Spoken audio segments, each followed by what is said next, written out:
Bismillahirrahmanirrahim. Assalamu alaikum. My dear student, my name is Rana Mohammad Rashid. I am your English teacher. Dear student, today 18 December 2020 English class 10th journal के हवाले से ये lecture है direct and indirect rule के हवाले से।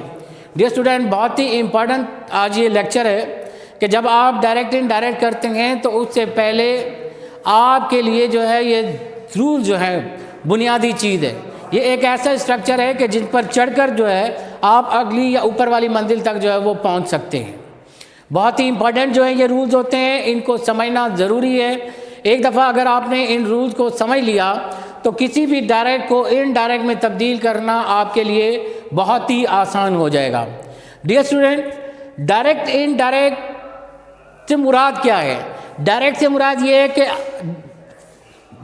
आमने सामने जो बात हो रही होती है, यानी कि ए और बी के दरमियान जो बात हो रही होती है, उसको हम डायरेक्ट स्पीच कहते हैं। On the other hand, indirect speech से क्या मुराद है कि किसी की बात को हम थर्ड पर्सन को कन्वे करते हैं और उसका मफहूम तो वही रहता है लेकिन अल्फाज अपने होते हैं, उसको हम क्या कहते हैं? इनडायरेक्ट कहते हैं।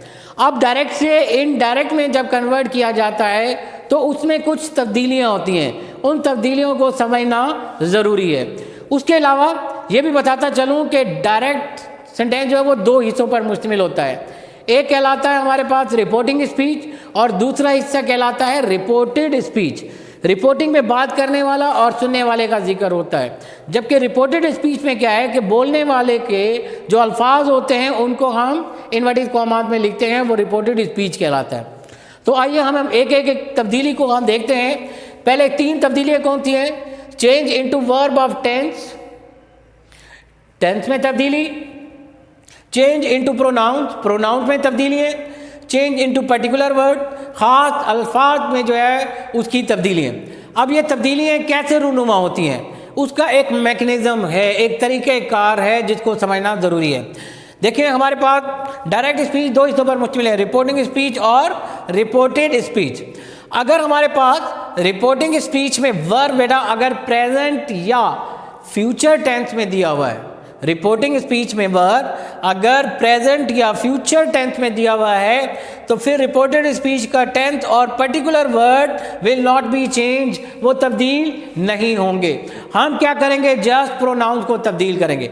अगर रिपोर्टिंग स्पीच का वर्ब हमारे पास प्रेजेंट टेंस या फ्यूचर टेंस में होगा तो रिपोर्टेड स्पीच का सिर्फ हम प्रोनाउन तब्दील करेंगे, किसी टेंस में तब्दीली नहीं होगी, किसी पर्टिकुलर वर्ड में तब्दीली नहीं होगी। लेकिन अगर रिपोर्टिंग स्पीच का वर्ब पास्ट में होगा तो फिर टेंस भी तब्दील होगा, पर्टिकुलर वर्ड भी तब्दील होंगे और प्रोनाउन भी तब्दील होगा। ये तीनों तब्दीलियाँ रूनुमा होंगी। अब ये तब्दीलियाँ कैसे होंगी?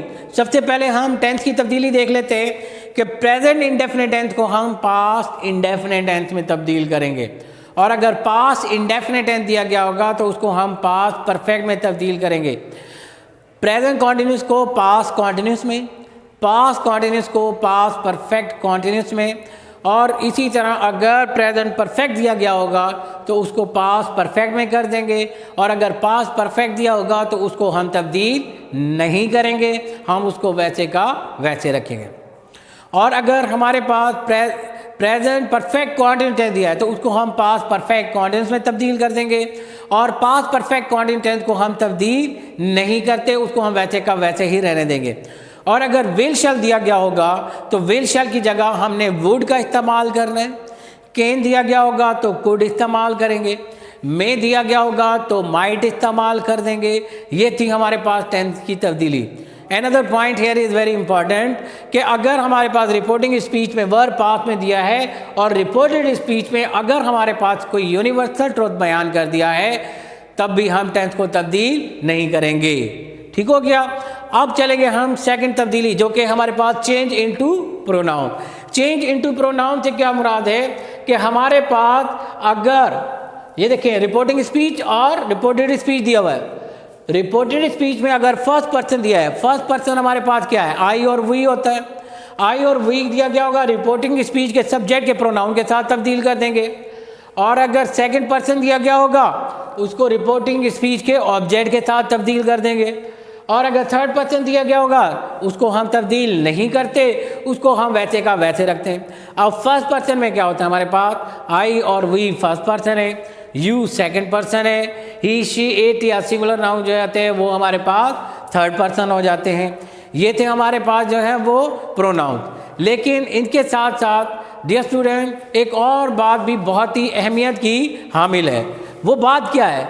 वो बात ये है कि अगर जो केस हमारे पास यहाँ पर रिपोर्टेड स्पीच में प्रोनाउन की केस दी हुई है, तो जिसके साथ हम तब्दील कर रहे हैं उसकी भी वही केस लेकर आएंगे। उसके लिए फिर आपको पता होना चाहिए प्रोनाउन की सब्जेक्टिव केस कौन सी है, ऑब्जेक्टिव केस कौन सी है, पोजेसिव केस कौन सी है और रिफ्लेक्सिव केस कौन सी है। ये 4 केसेस याद रखनी है, क्योंकि जो केस हमारे पास रिपोर्टेड स्पीच में दी गई होगी, हम जिसके साथ तब्दील कर रहे होंगे उसकी भी वही केस लेकर आएंगे। एक और यहाँ पर प्रोनाउन के हवाले से बहुत ही इंपॉर्टेंट पॉइंट है जिसको समझना ज़रूरी है कि अक्सर रिपोर्टिंग स्पीच में ऑब्जेक्ट नहीं दिया गया होता। On the other hand reported speech में हमारे पास सेकंड पर्सन दिया होता है। अगर ऑब्जेक्ट ना हो तो आपने मी को सपोज करके आपने सेकंड पर्सन को तब्दील करना है। ठीक हो गया डियर स्टूडेंट? ये तो थी तब्दीली हमारे पास प्रोनाउंस के हवाले से। अब एक पर्टिकुलर वर्ड ये बहुत ही इंपॉर्टेंट तब्दीली होती है। हमारे पास अक्सर डायरेक्ट स्पीच में जो है वो पर्टिकुलर वर्ड दिए गए होते हैं, इनको भी तब्दील करना है। इनको कैसे तब्दील करना है मैंने शुरू में आपको बताया था कि अगर रिपोर्टिंग स्पीच का वर्ब हमारे पास में है तो हम रिपोर्टेड स्पीच के पर्टिकुलर वर्ड को तब्दील करेंगे, अगर नहीं होंगे तो हम उनको तब्दील नहीं करेंगे। अब ये पर्टिकुलर वर्ड क्या है? हमारे पास हेयर दिया गया होगा तो उसको हम देयर में तब्दील कर देंगे, लेकिन ऑलरेडी अगर देयर दिया है तो हम उसको तब्दील नहीं करेंगे, उसको वैसे रहने देंगे।